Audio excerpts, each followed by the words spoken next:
Elhamdülillahi Rabbil alemin. 9. Celese imani yakinden. Elhamdülillahi Rabbil alemin. Ve salatu ve selamu ala seyyidina seyyidil enbiyayı vel mursalin ve ala alihi ve sahbihi ecmaîn.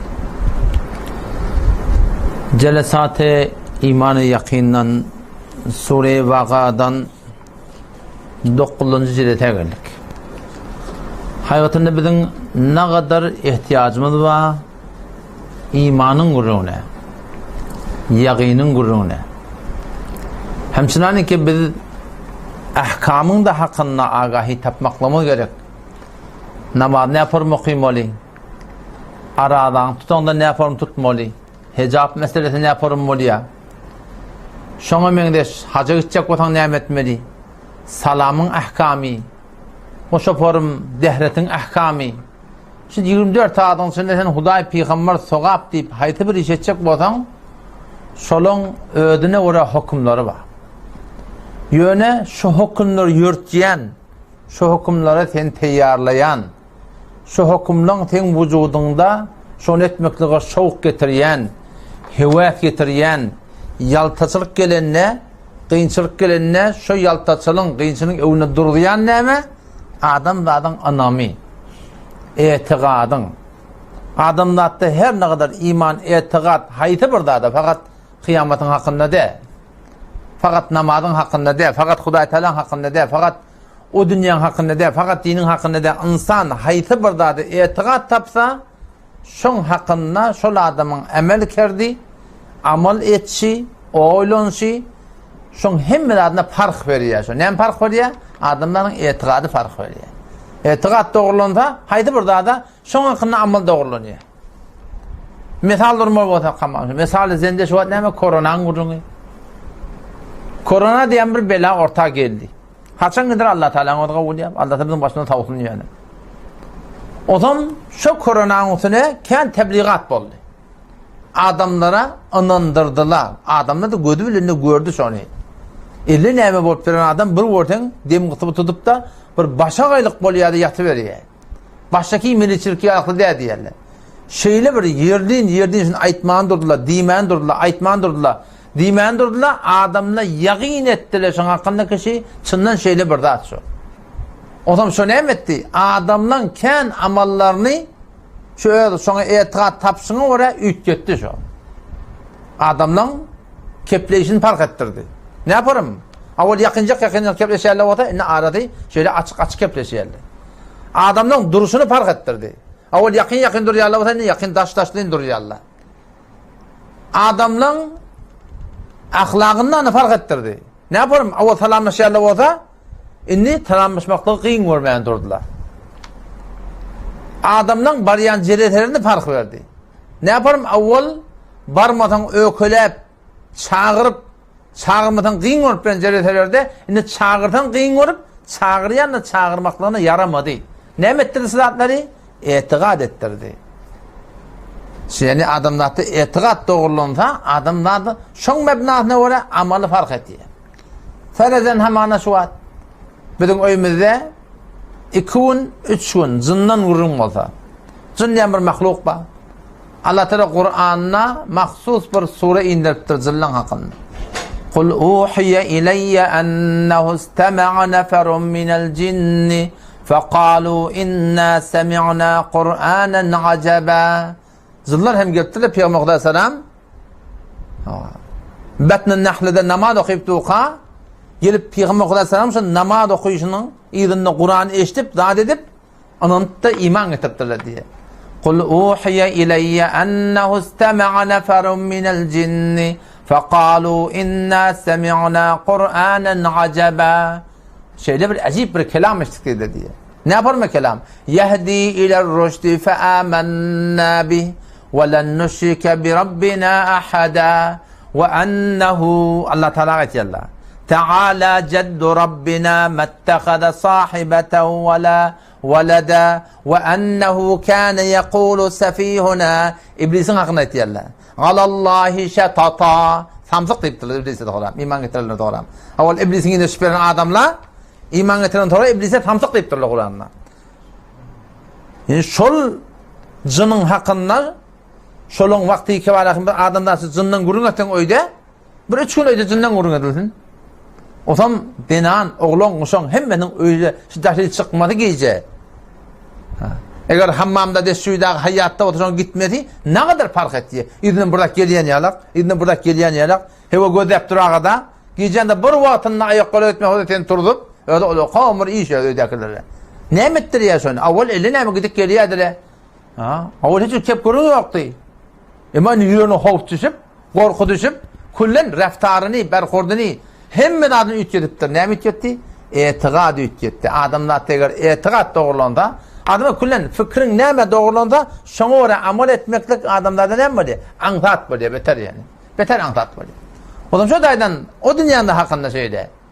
Ahiretin de hakkında söyle, cennetin de hakkında söyle, kıyametin hakkında söyle. Şu dünyada asli maksat ne mi? Bir vakti bir sorsa. Şu dünyada insanın asli maksadı ne mi? Maksadı zendigini bilmeli. Şu dünyada maksat ne mi şu dünyada? Sen merhale evvel şu dünyada maksadı zendigini bilmeli. Ne mi için biz geliptir? Onuyla karşı biz bariyat, onuyla biz eklilecek, şun tonu ne olacak? Maksat çağrılı ne mi? Ne mi için biz yaşayıp maksat şu maksadı zendigini bilmeklik Müslümandan. Şunu bilenden sonra adamlar şoňa amal etmekliği, şoňa fikretmekliği, şoňa keplemekliği, şoňa uqty mizallamaklığı, şoňa amal etmekliği beter ona antat bolýar yani. Beter antat bolýar. Millet şayet barmak çomotun maskara etsin, irinden kepletildi. O da atlar derine mi yani? Hey şu korona kıyalak da. Korona geldi, kadim Türkmen yaşmak zayine getirirse biliyor musun? Kadim Türkmen yaşmak battı. Denanala yüzünü örtük yerlemişi Kur'an'ın hükmü deyip arada bir 40-50 yıl ferhengi garipten biz zede olup garbın ferhenginden marahim müteessir olup şolordan ma te'thir alıp arada burada epperlik qalı şol korona kadim Türkmen yaşmağı ortağa getirdi. Ne ayttılar, ne dediler, ne yaşmak kurdu. Yani son verinden ayttılar. Vurmasan şeyde olacak. Hot mask vurdurdular. Elleri deske şeydirdiler. Oşu doğrutunla avval eğer aydıp düşündürüp olmadı ki baba sen namehrem bilen salamlaşma la namehrem bilen salamlaşma dursun inni mehrem bilen salamlaşma akla. Ne sen erkek mi salamlaşmayacak bolýar? Ne ettirsini? İman etiqadın ettirene işi. O zaman şu daydan imanın urunu, etiqadın urunu bizim öýümizde dost yarın arasında muhimterin zat zendigideşi. Şonuň doğru olsa amalyň dogrulanýar. Şonuň harap bolsa amalyň harap bolýar. İman etiqadyň gawşada hotpagat amalyň gawşaýar yani. Näme tarap namaza gawşak durýar? Näme arada gawşak durýar? Näme dip hejaba gawşak durýar? Näme halal harama gawşak durýar? Näme teleke film gödemekle gawşak durýar? Gödemesildige. Şon iman etiqad zeyflen barýar. İman etiqad kabilende hotpagat näme etdi? Şulatlar öz zaýyna gelýär musulmandyň. Oğlum murdana bir metlep okuydum. Okuyup da çından da güllüm ödüm de kanalımda da koydum. Ey Huday azap bardat. İman etiqad adamın ne emetiye. Eğer şu doğrulanta. Bir denana tarif etiye. Men niye? Adamim diye guşini koyuptur. Adamim diye guşini gördüm diye. Gördüm diye Facebook'ta bir denana bilen chat etiye. Denana o taraf öyle adına koyuptur pervane-i telayı. O denana. Kıyıda olan ya denana. Bu tarafta men adamim de öyle adına koyuptur pesere dünya deydi. Dünyanı gören adam. O da pervane-i telayı. Yani kırıllam olan hefelek ya kefelek dedik de. Türkmence'de itiyen ki Türkmenistan'da olanın muğlatı yerlerde. O zaman ben gördüm diye buna hakkayet beni çet edip, zat edip gözüne döneyini, başına döneyini, başa aylık ortadan ikisi hakkayet birbirini barmallan, almallan, yaşayış kurmallan, başa ayıp olup yaşlar diye. O zaman ben ne intikam alayım adamımdan dedim diye. Bir işi edeyim ben, bugün ben zendigimde arkadaşlık oldu. Ne ettim diye. Ben de vardım diye Facebook'tan, bir tane sefeştim ödeme diye, adını Ebul Ka'ka koydum diye. Ka'ka radıyallahu anhu, o lokon sahabalan biri. Hazreti Amr ibn As radıyallahu anh Mısır fethetme olanına Hazreti Ömer radıyallahu anh'ın namı yazıyor. Şeyle 4000 adam gerek etti. 4000 adam kömek gerek etti. Hazreti Ömer radıyallahu anh ne etti diye 3000 adam verdi diye 3000 adam iverdi, kaptanın Abul Kakan, yani Kakan radıyallahu anh iverdi diye. Oğlum baranına soram, namazını okuyup şey inerken, ben sana 3000 adam iverdim, ve Kakan'ı iverdim. Ya Emir Mümin, ben sana 4000 iverdi ettim, ondan Kakan koydu, 1000 adamı da geldi verdi. Bir adam koydu, 1000 adamı da geldi diye. Şeyle bir haybatlı, adamatlı, bir hüvure bir ilmi seti varmıştık diye de. Meydanına haykıranına var akıyım, intik pentek adam var akıyım, imman tiyik olayan. 1000 adam yerine de geldi. Ben ne Facebook'ta sayfa açtım ödümün yakın adam. Otam diye, yani sefemde, tamam diye daha eşeğden filmlerini koymadan durdum diye. Adam öldürüyen, vuruyan, yinçiyen, horlayan. Otam diye o taraftan da diye, adam yemedi diye, peyam koydum diye. Şeyle, men şu pervane-i talayın adamtı. Ve seni tanıyan, ten falani, nenanan adı falani, kıydın adı falani, dedin adı falani. Enin adı falani, falan kıyaman oturuyan, falan. Hem ben adım ben biliyen, eğer sünnet milletim ben, sefre Facebook'ta göre aynı iptir ha. La, barıp gördüğünü göre iptir ha. Doğru, boynun seferini iptir ha. Ben neşini yadım ya, gezi yadım diye, erti gördüm diye, adamın renginde kullan, hop bolu ya. Renk pet kullan gidigilli ya. Facebook'u, YouTube'u, aparat bolsun, hem benim bağlattır ha. Kullan guşu tattı diye, sadece guşu aldı diye. Vakt geldi hala diye şeyle göre ikinci vakt olmadı bile diye. Namazın şüphedi yani. Mescid Hasan'dan çekiyor diye. Acayip bir son hidayet ettim deyip durdu yani. Kelimeyi bir de gürküm tuttu sondan. Ne mi deyip durdu biliyor musun? İtikat ütkeyaptır da itikat. Eğer adamlar süperim kıyamete itikat tapsa, o adam nedir fark eder?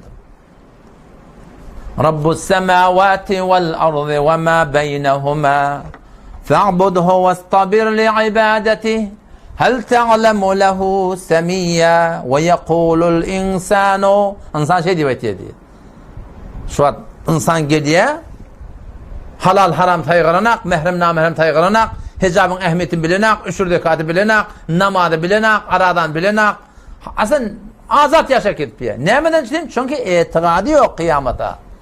Çünkü itikadı yok cennet cehenneme. Çünkü itikadı yok ölümden sonra dirilmektige. Çünkü itikadı yok o tadı hesap kitap bağlığına. Çünkü itikadı yok o tadı bir ebedi zindagi bağlığına. Eğer şuna itikat taptan yaşayacak olsa, daişe inanınla sözlere var hem tesir koyuptur ha.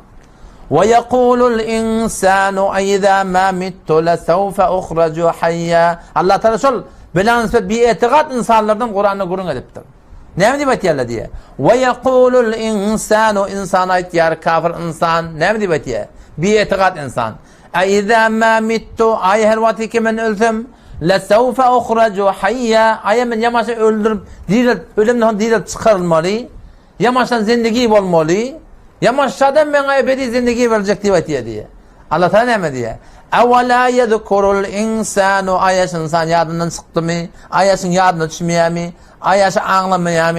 اَنَّا خَلَقْنَاهُ مِنْ قَبْلِ bir de Allah şunu evvel yarattık diye. وَلَمْ يَكُ شَيْئًا hiç sattı diye. İnsan neye? Yadından çıktım diye de. İnsan ki kıyamete inkar etti. O dünya yok diye. Ayyaşı insan yadından çıktım diye. اَيَحْسَبُ الْاِنْسَانُ اَنْ يُتْرَكَ سُدَى İnsan gümen ediyor haline koyulur mukaddip diye. O dünya yok diye ya Huday Teala biliyor musun? Şol itikat eğer o dünya doğrulunsa adamlardan amal doğruluyor.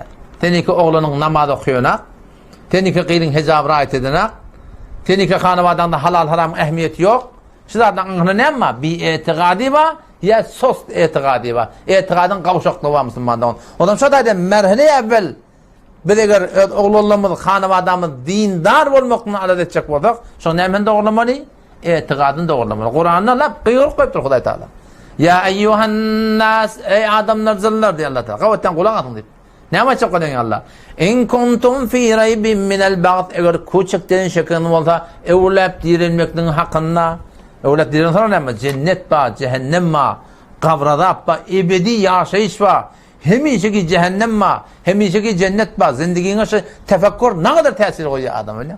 Bir daişe inananına kullan renk pet ütkep, biliyor musun? Hem de tehdit edip günahları, bir sadece guşu alıp namazını şikayet etmeye. Daişi kadar geleceği belli değil. Ama kıyamete gelecek hak. Allah Teala hakkını ne mi diye? Ya eyyuhan nas, ey insanlar zırlar kavatten kulak atın. in kuntum fi raybin minel ba'd eğer küçük denşekin olsa evlap dirilmekten hakkında ne mi dedi Allah? Yaqin edesin diye. Allah yaqin edecek olsan diye ödün fikret diye. Felyanzuril insanu mimma khuliqa. İnsan gözünün kıyamata yaqin edecek olsa nemeden yaratıldı. Ödün fikret diye. Sen nereden geldin? Khuliqa mimma indafiq. O insan yaratıldı şol abe cehennemden bakıp çıkan tuğdan. Nereden çıkıyor? Yakrucu min beyni sulbi ve teraib. Olsa çıkıyor erkadamın bilin arasından, zinananın kurtağının arasından. O tam ne mi Allah? Allah'tan sen şuna yakin et diye. İnnehu ala rac'ihi laqadir. Bir şey şol Allah, şol zati ki bizi bir damca tuğdan yarattır. Evlat diletmekten set kadirdir diye Huday Teala. Şu zindegiye ananmaklık Müslüman doğan adamların zindegiyi kullen bedel et ya Müslüman doğan. Bedel et ya yani. Ütkötüye seni. Ne ütkötüye? Etiqad ütkötüye. O zaman şu daydan şu imanın gurrunu hemişe bolup durmalı. Sahabe-i kiram radıyallahu anhum birbirinin görürlerine Teal nu'min bine sa'aten gel biraz otur iman getirelim edermiş. Gel biraz otur iman getirelim edermiş. O zaman yani oturmaklık nemeden söyleyeyim imandan gurrun etmekten. Yaqinden gurrun etmekten. Ol burada de ki sen iman etiqadın kabilendir ya şonun gurrun etmeklik var bize katı bir gerekli zat yani. Sahabe-i kiram radıyallahu anhum şol kuvveti imanı bilen onu da birbirini çağırıp gel otur imanın gurrunu deyilip birbirinin imanın gurrunu derlemiştik. Yaqinden gurrunu derlemiştik. Ol bir gurrunlardan ki şonun iman zatlarını arttırıyan zatın gurrunu derlemiştik. Şimdi bari dertimi de Sure-i Vaka'dan dertimiz mukarrabinin gurrundan geçtik. Allah tebarek ve teala eti kıyamet bolunna adamlar şu surada ayetsine göre 3 cemaat olacak dedi. İmanlı adamda 2 grup olacak ve imansız adamda da 1 grup olacak. İmansız adamların içinde de köp la ilahe illallah Muhammed Resulullah diye de olacak Huday Teala. Köp la ilahe illallah Muhammed Resulullah diye de olacak. Deyiptirler, yönün kadrini bilmeptirler, İslam'a oraya yaşamaptırlar, Kur'an'a oraya yaşamaptırlar, imansız giden adamlar olacak. Hem çınarken ne kadar adamlar var şu dünyada, Peygamber'in ayetine göre, hadiste sırahadan geliyor da, Peygamber'in ayetine göre ne kadar adamlar şu kafir dünyaya gidiyor, Müslüman dünyadan gidiyor. Eyden şu doğrusunda ne kadar Müslüman dünyaya gidiyor ama, kafir hem dünyadan gidiyor deyiptir. Kim ayettir? Peygamber'in ayettir. Sunan Tirmizi sırahadan geliyor, hadis var Peygamber'imizden. O zaman mukarrabin, olur ki anlaması Allah'ta yakin adamdan gurrun geçti. Olan cennetinin gurrun geçti. Ashabul yemin destirasiler, nami amal destirasından verilen adamlar olan hem gurrun geçti. Ki umumi imanlı adamlar imal ve nanadan gurrun oldu. Şimdi dertimiz geldi ashabul şimal. Ashabul şimali kime diyorlar? Bulan deste çepiyle diyorlar. Sol ellerden bula. Nami amalları sol ellerliktir. Nami amal sol ellerlerine ne mi diyor? Şon cehennemilerin alamatı diyor. İmansız gidiptir. Ferişteler asman yarılıp nami amal paylamandırlarına getirip nami amal verecekler. Sol eline verecekler.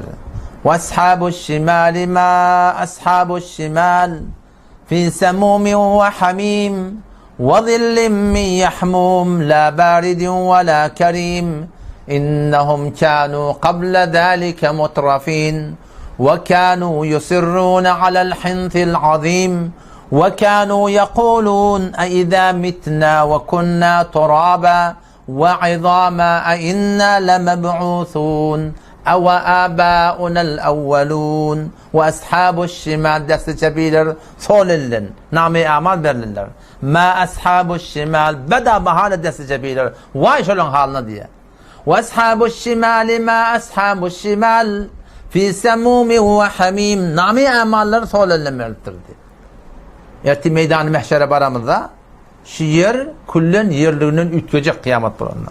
Yevme tebeddelul ardı gayral ardı. Yer başka yer olacak. Kullen büyük çekaklar doğacak hem de tap olacak diye.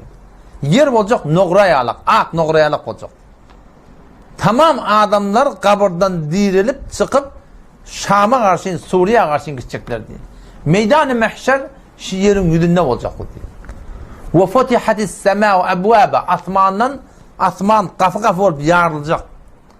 Atırışıp adamı gördün çıkıp hava. Şu suratında çalatım atırışıp meydanı mehşere karşı adamlar uğrayacaklar. Hele erkek hemmeti. Belli adamlar bolmasa umumi suratında yalangach olacaklar adamlar şu taada. Kıyamet günü.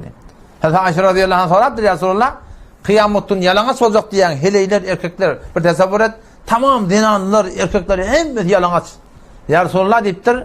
Hazreti Ayşe soruyor. Adamlar birbirini gödemer mi dedi. Yani şu hukun birbirini gödecekler başına gayhi. Ente çıkıp bir yer görünecek o da. Onu ya Ayşe dedi. İş münden kıyın dedi. İş beter kıyın. Önde cennettu, önde cehennemdu. Atman yarılıptu, nameye amallı indirip verilecek oldu. Ne olacak oldu? O tada hiç kimin bıraktır yanlış şaka ediptir. Hiç kim yanlış şaka ediptir. O zaman şundan meydan mahşerde muhtelif halatlar olacak. Bir halatın birisi atman yarılıp ferişteler inip ve nuzzilel melaiketu tenzile ferişteler atmandan üşüp gruh indirilip şu tuğratında nami amal paylanmandıracaklar. Tağırından namı verilen adamdan gurrun geçtiği, denanından gurrun geçtiği, cennetiyle alameti, nistada solinden namı verilen adamlar. Tamam adamın işte ferişte meh. Tamam namı amal vermeyandıracaklar sonra. Solinden verilen adamlar şeyle gödecek de inerlekim. Nemi yadığılı, cehennemi yadığılı. Hesabet adam sonra ne kadar narahat olur. Ne kadar perişan var. Sen şu an inerlekim Rahnamayı randaki yankı masjidin sürütüne yankı var. İti kitacak kılıp Rahnamayın gavahi namazcak kılıp gidende şunu vurdun her kalıp durdun. Ne kadar sen narahat etiyor. Ya danışkan imtihanına sen var kaliyatın. Ne kadar sen narahat etiyor. Konkurda sen kaliyatın. Ne kadar narahat etiyor. Gelin etsen ne kadar full harc edip yeni o zaman şirket etmeli. Ne kadar narahat etiyor adamı. Ama o tahtın narahat etmeyecek olur. Bu tahtın kabılı cobranla müellim olmadan haydi bir işe geçmeden yine bir iş olur. Bokurda düşen öldür. Bir olmasa gelinlik olur. Has olmasa var akım yeni burada bir şey doğrulamalar da var. Ama o tahta nezire olur. Nami amal şeyle toğlundan berdip inna Huday takkan cehennemi deyip yadağılı. Adam sonra ne kadar narahat olacak. Huday takkan Kur'an'ın şunu tesviri çıktı. وَأَمَّا مَنْ اُوْتِيَ كِتَابَهُ بِشِمَالِهِ فَيَقُولُ يَا لَيْتَنِي لَمْ اُوْتَ كِتَابِيَهِ وَلَمْ أَدْرِ مَا حِسَابِيَهْ يَا لَيْتَهَا كَانَتِ الْقَاضِيَةَ مَا أَغْنَى عَنِّي مَالِيَهْ هَلَكَ عَنِّي سُلْطَانِيَهْ Şeyle bir adam perişan olacaklar. وَأَمَّا o adam olduğunani ki men utiye kitabehu bişimalihi nami amalon faulenle merlettir. Şunu görecek de feyekul adam şunu açacak diyor. Feyekulu ya leyteni lem ute kitabiye. Kaç ki bana kitabı verilmedik bu kadar bir. Ne kadar adam şunu nami göden faulen cehennemiye dağılır. Hem adamla o tattan kıyğırşpetan haydi. Çığırşpetan haydi. Men cenneti oldum. O başındır, doğunundur, kardeşindir, enindir, atandır. Kardeşindir, dayındır. Ne kadar sonra cenneti olacaklar, ne kadar cehennemi olacaklar. Adda çubur meydanı mahşer var. Kırdım. Her kim öldüğünde hoş, her kim öldüğünde narahat. Ve amma men utiye kitabehu bişimalihi. Amma o erkek olduğunani ki nami amali sol elinden verilse. Şunu görüp feyekulu ya leyteni ayçak ey kaşke lem ute kitabiye. Bana kitap verilmedik bolda da. وَلَمْ اَدْرِ مَا حِسَابِيَ kaç ki hesap kitabın ne amelini bilmedik bolsam da şeydip de Arap olduğuka dünyeti yadına düşecek diye. Mali yadına düşecek, mülki yadına düşecek, yeri yadına düşecek, yurdunu yadına düşecek. مَا اَغْنَى عَنِّي مَالِيَ malım bana peyda vermedi. هَلَكَ عَنِّي سُلْطَانِيَ dünyada makami, muğiyeti, şahsiyeti, adi, avra yadına düşecek. Heleke anni sultaniye. Benim tamam başlıklığım elden gitip açacak diye. Hiç kayısı derdime değmedi. Şey deyip narap olup iki dilin kucaklap narap olup adı şu adamların otika Allah taraftan sonra elam olacak diye. Huduhu tutun şunu olacak diye. Sonra gelip yuqadı bin nevasi mağlaytasından tutacak diye adamlar. Denanadan mağlaytasından tutacak diye. Erkek adamın tasavvufun mağlaytasından tutacak diye. Yuqadı bin nevasi vel akdam tofuğundan tutup tüylep alkayacak diye şeyler. Sonra adam ne kadar yalvaracak. İrhamu hay adam ha rahmedin deyip adam sonra yalvaracak diye feriştelere. Feriştelere ne mi diyorlar biliyor musun? Keyfen erham. Ben ne yapalım tanrı rahmet meleki erhamur rahimin rahmet menu galiba. Allah Erhamur Rahim'in zayinna ama kahrı kadar bitir güçlü yani. Şolun Allah Teala rahmet çekti yani. Rahmedin ne kadar yalvarır adam şada biliyor musun? Ne kadar yalvarır. Heleke anni sultaniye. Şoparım Allah Teala huduhu tutun şunu nibet fa'tiruhu ila sevail cahim. Barın altın cehennem orta noktalarına nibet heleke anni sultaniye huduhu fegulluhu dan diye çakla diye. Heykel başka heykel olacak. Başka bir heykel. Ulu kon olacak Allah Teala. Fegulluhu. Thummel cahime sallu. Altın cehenneme aklan. Thumme fi silsiletin deruha 70 dira'an fesluku. 35 metre zincir getirecek diye. 35 metrede zincir getirilecek. O şöyle adamın daş çevrene dangılacak. Elinden, ayağından kıymırlamanı yer olacak yani. Fi silsiletin deruha 70 dira'an fesluku.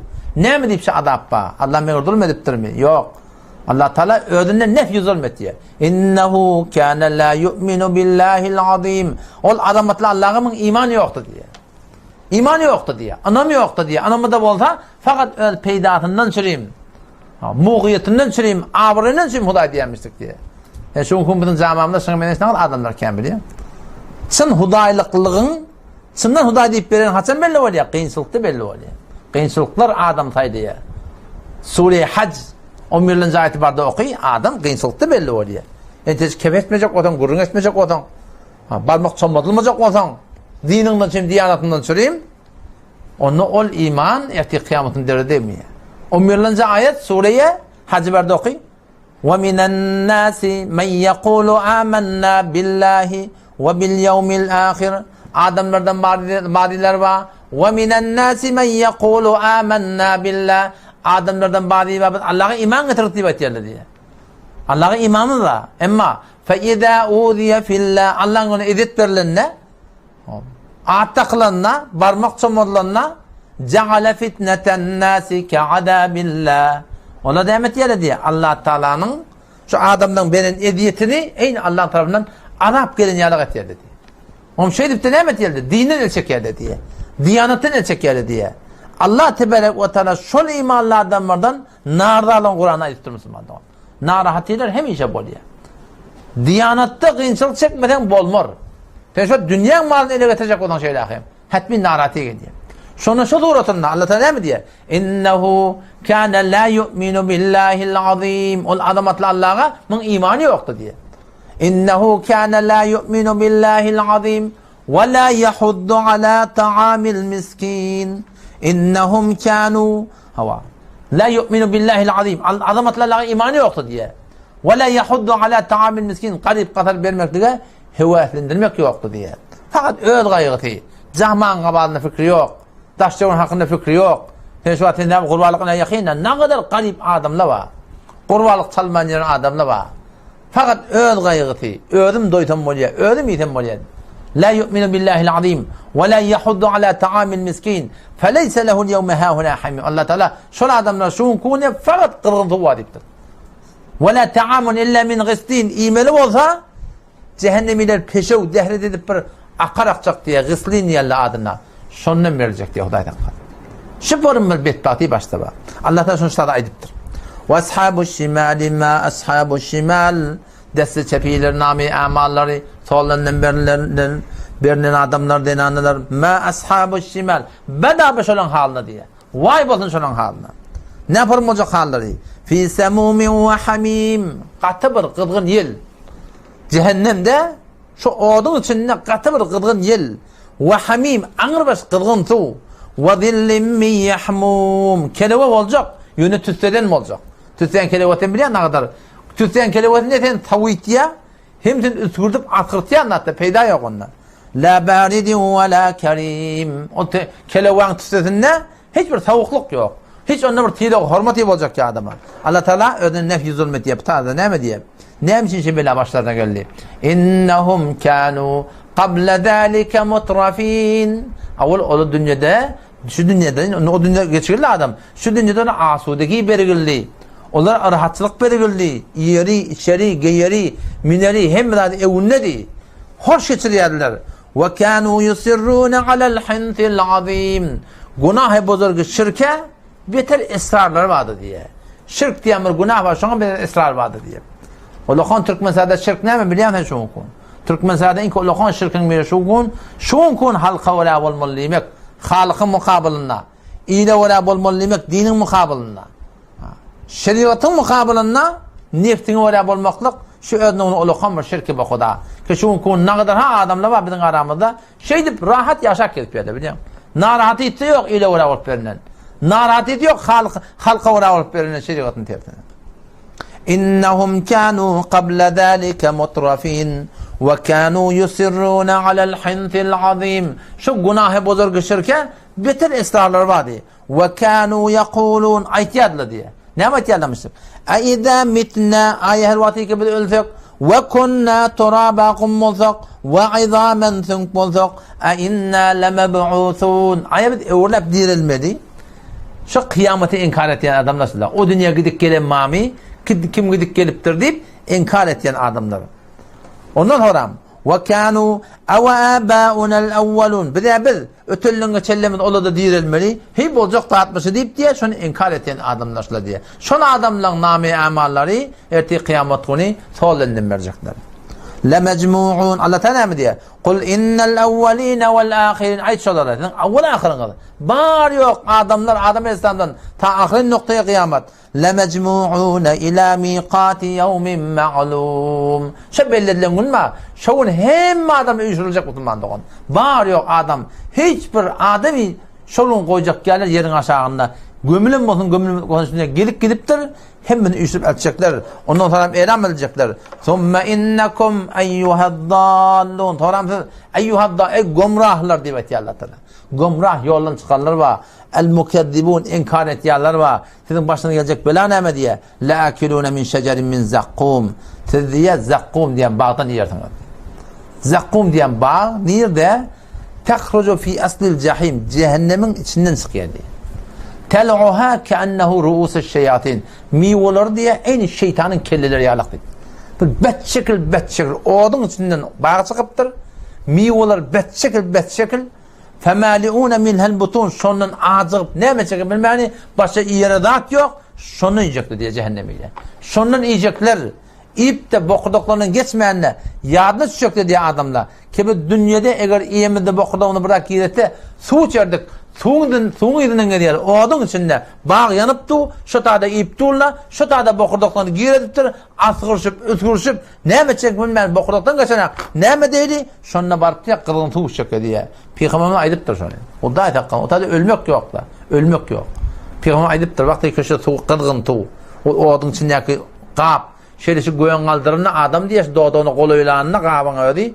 Şığa dedi kırgın deyiptir Peygamber'e. Eteki doğduğu göğeğine gelecek deyiptir. Defeki doğduğu mağnaya diyecektir. Ne kadar vehşet, ne kadar bir hoofluk da aytakladın bir adamların yüreğini korkutucak bir heykel olacak. Ne yapalım olacak adam şurada Huday takkan. Şuna et ya Huday takkan. فَمَالِيُونَ مِنْهَا الْبُطُونَ Karlarını şol zakkumdan dolduracaklar. فَشَارِبُونَ عَلَيْهِ مِنَ الْحَمِيمِ On defede diyen kırıntıdan içecekler. فَشَارِبُونَ شُرْبَ الْهِيمِ Şonuna aynı susuz düğelen tuşyalık. Şonyalık tuşyaklar Allah tarafından eylem oluyor. هَذَا نُزُلُهُمْ يَوْمَ الدِّينِ Şunçlan mimansılıksı diye bekliyor. هَذَا نُزُلُهُمْ Şu mimansılıklar şey. Şıparım Huday Teala şöyle zeliyle khar edecek. Nemeden söyleyeyim? Çünkü bu dünyada Allah öyle bolma olanına mahluğa öyle bolmaklığı tercih verdirler. Şöyle oturupturlar. Kur'an'da geliyor da erti kıyametin adamları cehenneme karşı arpaya kala gata adamlar narahat olacaklar. Türlünşüp cehenneme karşı arpaya diye. Gata narahat olacaklar. Allah tarafından şunu eylem var ya. Ey kafirler, ey münafıklar, ey adı musulmanlar. O günü ki dünyada sizi imana karşı çağırılıyordu. Kur'an'a karşı çağırılıyordu. Şeriata karşı çağırılıyordu. Ve siz onu kabul etmeyediniz. Şolun Allah'tan nardalığı sizin bu gün narda olmakından beter olukhanı diye bekliyor. İnnellezîne keferû bişek kafirler yunâdevûn erti kıyametin kıyırılacak. Lemeqtullâhi ekberu min mektikum Allah Teala'nın nardalığı ekberu min mektikum sizin nardalığınız beter olukhanı diye. Hasan iz tud'avne ilel iman olvadı ki dünyada siz imana karşı çağırılıyordu. Fetekfurûn siz küfür etiyordunuz. O dünya gidip gelip mam diyordunuz. Cennet ne oluyor diyordunuz. Kıyamet ne oluyor diyordunuz. Kur'an ne oluyor diyordunuz. Dinin kar etiyordunuz.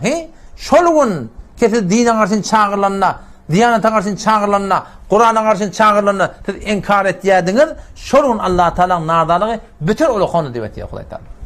Adamlar narda olacak. Ama şu gün Allah Teala katı narda. Ama Allah fırsat beripdir. Her kim ödeni öde yakayet koyupdur Müslümanlar. Allah Teala emine soram. Nahnu halaknakum. Bize Allah sizi yarattık diye de فَلَوْ لَا تُصَدِّقُونَ Petler sizi tesdik etmeyardınız. Ne mi sizi boyun almayardınız. Ne mi sizi yürekten sonra anılmayardınız. Nahnu halaknakum. Bakın adam ne kadar cehalet biliyor musun? İnsan öyle gözü böyle görüptü. Ne miden yaratılıptır. Yani şu Allah ki insanı bir damca porsuğundan yaratıptır. Allah ki 7 kat asman 7 kat yeri yaratıptır. Gece günleri getirip du, yağın yağdırıp du, 7 kat asman 7 kat yer, bütün sütunu ki gördüğün asmana taklap du, kış tomuz güyd yağını getirip du, kalbin vurdurup du, milyon ha geri elinden görenine şu an çağcıklar doğrulap du, milyar ha yumurtkalan seninle Allah'ta çiçekler doğrulap du, şu Allah ki milyar ta deneleri ölüp yatan yerin içinde dirildik du, şu insan gelip şu Allah'ın kudretine fikretmeyeni, gelip kıyamete inkar etmeli. Ne kadar bir ulukamır cehalet. Ne kadar ulukam cehalet. Ya? Ulukam burada hatta şey. Yani adam biraz oylansa hiç zaten şey. Ama adamlar oylanmasa, adamlar fikretmese şu dağıtlar var. Rahatça inkar et yerler şu hukumunun aramızda. Rahatça inkar et yerler. Kıyamet ne mi? O dünya gidip gelen mi? O dünya gidip gelen bağlan yok mu? Sen yani öyle bir gördün. Sen şunu bilirdin bağlan yok mu biliyor musun? Şolun belli olacak da. Fendur ila athari rahmetillah. Yağın Allah'ın rahmeti. Yağın Allah Teala aytacak ki Allah'ın nazar rahmetini öde diye. Fendur ila athari rahmetillah. Allah'ın nazar rahmetinin etherini öde. Ne mi oluyor? Keyfe yuhyil arda ba'de mevtiha. Ne yaparım Allah yeri ölünün diretiyor diye. O hem ne mi Allah? İnnellezî ahyâhâ lemuhyil mevta. Birçok şey Allah'ın ki şu ölpeten yer diretiyor. Hetmin ölülerde diretecek gitti Müslümanlar. O zaman şolgun malahim maksat.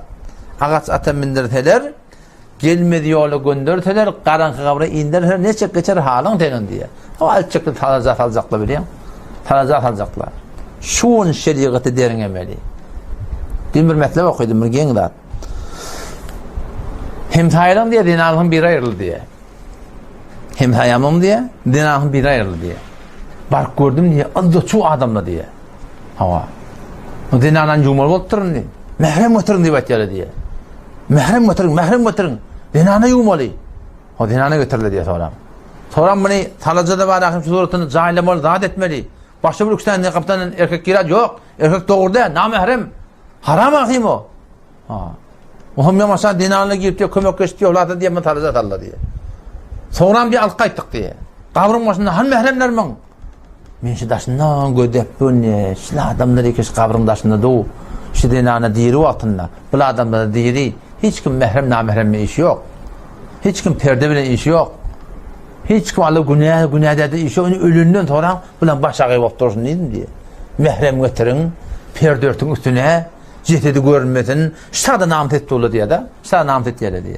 Ama beyer kuvat, rahatça pser hale bilen, doktor hale bilen, dairehinin gıydı bilen, emmehinin gıydı bilen, ecekinin gıydı bilen, hemtayetinin gelini bilen, gelecek bilen, rahatça mehrem kim, namehrem kim. Ölünden sonra gayrata bilen kişi oluyor diye de. Ben ne kadar sonra narap olum diye. Ki bizim Müslümanlar ne mi güne barıptır? Yaşayışımızda şeriatın aydan ne ola bolmani, bir ölümden sonra şu da şeriatı yörtecek olmaklık ne kadar yanlış biliyor. O zaman şu da Müslüman doğulum, esli maksat şol ağaç ata mindirteler, gelmedi yolu gönderteler, karanlık kabra indirteler, ne çek geçer halın derdi. Şu taatını fikretmeli. Ve Allah Tebarek ve Teala hem dünyanın hem ahirden hoşluğunu hem ne koyuptur? Dinini koyuptur. Kamil dinini koyuptur yani. Bizim dinimiz kamillığına hiçbir şek yok. Ama şu kamil din yaşayışa kamil girmeli. Ta şun bereketine hem dünyanın avatları hem ahiretin avatları Müslümanlar. Dinin nakt peydatı şu dünyada. Her kim namaz bilen, Kur'an bilen, hicab bilen, halal bilen, haram bilen, İslam'ı oraya, çın İslam'ı oraya yaşadın, şu dünya tabat bilir, o dünya tabat bilir. Ve vakti ki bir adım Müslüman olup İslam'ı oraya yaşamata, Kur'an'ı oraya yaşamata, onlar Allah Teala katı tembih etti. Kafirlere kafir da diye de, kafirlere Hudaý Teala diye ne abi? Onlar kafir, onlar boynalıksız. Sen şu atamana, oğlan uşağın sünne, oğlan uşağın yaşap yan, dost yarımın yaşap yan, şu kavuryan dostun ten, Haydi bir rad edenne yalın sana yadgar başına kayda. Ne beytken bunun doğru de. Beytmeden doğruluğun deyip başına kayda. Bir kilen düşmanın. Sen o böyle neymiş mi? Darganlığa orayanda şey değil mi? Her nimetin bana nimet yani. Doğatu tutul ya. Şun Huday Teala la ilahe illallah Muhammed Resulullah diye muhabbeti bolalım direktli. İmanlı adamlar sözünde köpten köp tut ya. Ta ki o dünyasına nimetinle teyyarlık taptırılır Müslüman'da on. O zaman şu taydan inşallah Teala himmet edeylin ikrat bizim düzelmekten sebep oluyor. Düzelip de o da gitmekten sebep oluyor. Bir, dua etmektir. Taat etmekle dua etmeli. Namaz okumakla, namaz zamanında kaim durmakla, şeriate uğrayıp olmakla, dua etmekle, günahdan kaçmakla dua etmeli. Dua etmekle, ikinciden ne? Hudaylıkla adamın gezmeklik, hudaylıkla adamın bolmaklık, hudaylıkla adamın katlaşmaklık, hudaylıklı kanal olsun, peyçon sonra bilen, oturup da sonra tevbetten dinlemeklik inşallah Teala. Şu iki adım bereketine, bir de diyanatımızda kaim durmaklık tavırlar, sabit kadamlık tavırlar, o inşallah çok bereketini hem dünyanın hem ahiretini abatır. Allah temizim tevfik versin. İnşallah Celle Teala şuurun bolordur. Allah temizim hem kabul etsin. Vesselamu aleyküm ve rahmetullahi ve berekatuhu. کار دیگر برای شامل شدن در صفحات مجازی مفتی حافظ امان الله یلمه این است که شما می توانید در گوگل الفاظ مفتی حافظ امان الله یلمه را نوشته و به راحتی در گروه های فیسبوک، یوتیوب، آپارات و اینستاگرام ایشان شامل شده و از فرمایشات استاد بزرگوارمان بهره ببرید.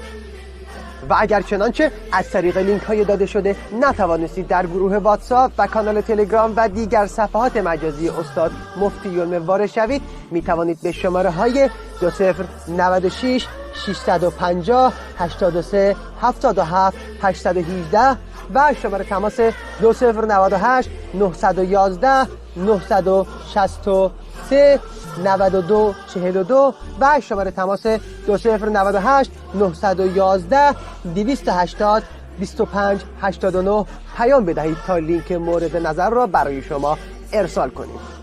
در ضمن اگر کسی خواهان ارتباط مستقیم با استادمان مفتی حافظ امان الله یلمی می باشد می تواند با شماره تلفن 2098 901 585 3961 و شماره تماس 2098 911 965 8393 از طریق تلگرام پیام بدهید.